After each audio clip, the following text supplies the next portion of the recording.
मां का संघर्ष और नाना एवं पिता का सपना हुआ पूरा। उमरदा के आकर्ष कुमार ने यूपीएस में गाड़ा सफलता का झंडा।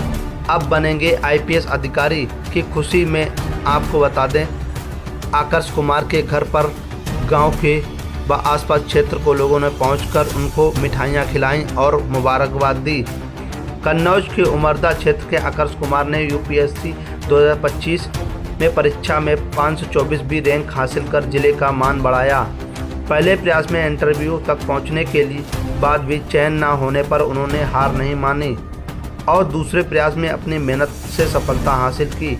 आकर्ष अपनी जीत का श्रेय नाना, पिता के सपने और मां के कड़े संघर्ष को देते हैं। परिवार में सभी अध्यापक होने के बावजूद उन्होंने समाज के लिए खाकी वर्दी को चुना।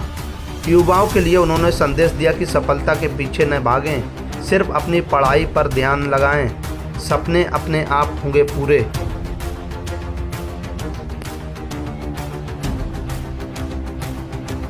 सर, मेरा नाम आकर्ष कुमार है। इस बार की जो सिविल सर्विसेज एग्जामिनेशन 2025 है, इसमें मेरी 524 रैंक आई है और सर जर्नी थोड़ी उतार चढ़ाव भरी रही है। इसमें कई बार ऊपर नीचे हुए हैं। लास्ट ईयर मैंने इंटरव्यू दिया था तो उसमें उतना अच्छा नंबर नहीं आया, फिर तो थोड़ी डिसअपॉइंटेड हुए सारे लोग, पर फैमिली और फ्रेंड्स बहुत इनकरेज किए कि दोबारा से स्टैंड अप हो। तो इस बार फिर मैं बैठा। मेरा उतना मन नहीं था क्योंकि मैं थोड़ा सा हार फील कर रहा था लास्ट ईयर की। फिर मैं बैठा तो इस बार मेहनत की तो अच्छी रैंक फिर दिखी मुझे 524 में। पढ़ाई का कैसे दूसरा कैसे करते थे? सर, पढ़ाई हमारे यहाँ काफ़ी पहले से हमारे नाना शिक्षक थे तो वहाँ से इनकरेजमेंट रहा। माताजी भी शिक्षक हैं, बाकी लोग भी हमारे यहाँ शिक्षक हैं, तो वो लोग शुरू से पढ़ाई पे ही फोकस रखा।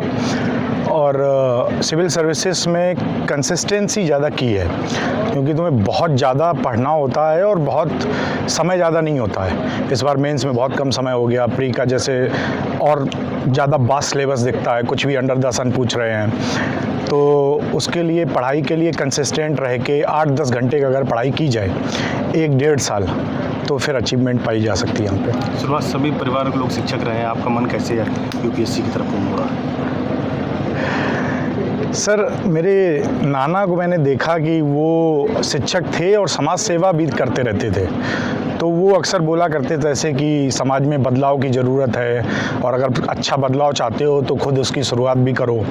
तो वैसे करके हुआ कि बाकी लोग शिक्षक हैं और मुझे बहुत रिस्पेक्ट है कि ये लोग हर पीढ़ी को पढ़ा रहे हैं और लेकिन कुछ बड़ा अगर प्लेटफॉर्म है तो उसे वो सिविल सर्विसेज देती हैं जहाँ पे तुम बड़े लेवल पे काम कर सकते हो, अपना कंट्रीब्यूट कर सकते हो।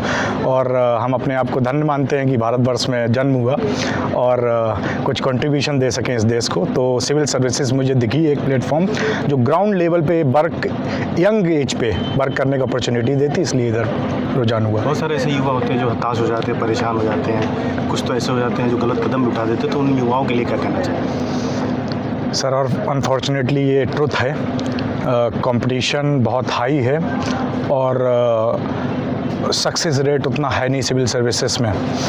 तो कई लोग ऐसा कर देते हैं, वो बहुत अनफॉर्चुनेट है क्योंकि कोई भी नौकरी, कोई भी चीज़ ज़िंदगी से बड़ी है नहीं। माँ बाप ने बड़े लाड़ प्यार से तुम्हें पाला, जब पैदा हुए होगे कितनी खुशी हुई होगी, और तुम अगर इतने हताश होकर ज़िंदगी को ऐसा कदम उठाओ, वो ठीक नहीं है।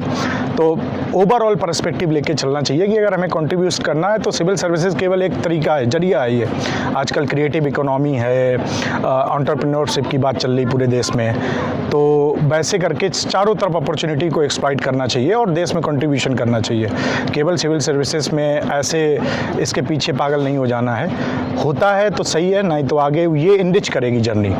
इतने सब्जेक्ट, इतना डाइवर्स फील्ड है, अगर एक बार तुम 2 साल दे दो अपनी ज़िंदगी के, तुम्हें लगभग हर फील्ड की एक ऊपर की जानकारी हो ही जाती है।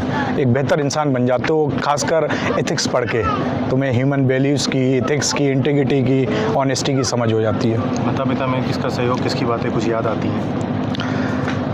पिताजी का हमारा सपना था कि सिविल सर्विसेज जाओ, ये एक माध्यम है। नाना से शुरुआत हुई। मम्मी का जीवन बहुत संघर्ष भरा रहा है। जो भी हम लोग हैं, 2 भाई हैं हम। मम्मी ने पूरा जीवन खपा दिया अपना, केवल एक उद्देश्य के साथ कि इन दोनों को पढ़ाना है। ज़्यादा पैसा नहीं होता है टीचर में तो वैसे ही, तो हम दोनों भाई एक समय पढ़ रहे थे, तैयारी करने की कोशिश कर रहे थे, तो उतने ही में चला काम। लेकिन उन्होंने पैसे के लिए कभी मना नहीं किया, और जब भी हमने जहाँ एडमिशन लेना चाहा, जो भी पढ़ना चाहा, यूनिवर्सिटी में गए, खर्चा होता हर जगह पे, तो वो मम्मी का मेरे लिए 1 विमन आर्मी है ये। सब कुछ प्रोवाइड किया हमको, कभी भी किसी चीज़ के लिए मना नहीं किया। लेकिन बस प्रॉमिस यही था कि पढ़ना है, बस तुमको कुछ अच्छा करना है अपने लिए, देश के लिए, समाज के लिए।